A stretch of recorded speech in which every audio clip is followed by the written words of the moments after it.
Cela pourrait être la pire tragédie en Méditerranée. Un chalutier chargé de clandestins a chaviré cette nuit au large de la Libye. Enfin, chez eux, ça va pas. Je trouve que c'est normal qu'ils viennent ailleurs. Je dirais peut-être pas normal, mais compréhensible. Ils ont le même risque de mourir, voire un risque plus grand de mourir dans leur pays. Je comprends qu'ils veuillent quand même tenter.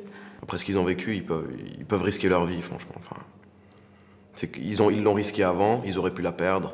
Là, c'est tout ou rien, en fait. S'ils arrivent en Europe, ils ont tout. Enfin, c'est ce qu'ils pensent. Et s'ils meurent, ils meurent. Bon, les passeurs, ils essayent juste de s'en mettre plein les poches. Ils font du bénéfice sur leur vie, en fait. C'est les profiteurs. On sait pas trop ce qu'on peut faire, en fait, nous. Donc, on est un peu impuissants.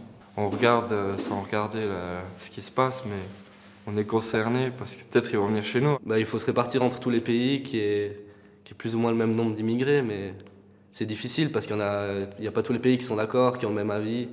On peut pas accueillir tout le monde, mais on devrait faire un tri. Je sais pas, c'est peut-être notre but d'accueillir les gens.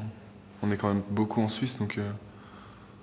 Mais on devrait quand même en accueillir une partie, oui, je trouve. Insultes, menaces, la vie de Frédéric a basculé du jour au lendemain lorsqu'il est devenu le souffre-douleur d'une bande de son école. C'est une situation courante, malheureusement. En fait, il y en a dans quasiment toutes les classes. Ma sœur, elle est concernée même en ce moment même.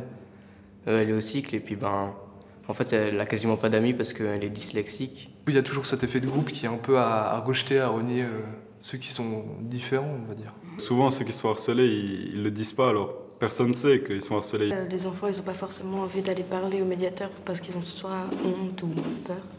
Je pense que c'est le rôle des parents aussi d'essayer de faire comprendre et puis de vérifier s'il y a des problèmes aussi. Manque de soutien dans les écoles, à mon avis. Où les professeurs, ils doivent être plus stricts dès le début s'ils voient ça. Parce qu'après, dans le temps, on peut plus rien faire après. Ils assument pas toujours, ils ferment souvent les yeux. Même si les parents les appellent, il se passe rien. Parce que j'ai en plus un petit frère qui est à l'école et qui a eu aussi... qui peut avoir des problèmes, qui en a eu. Et ça fait peur, franchement.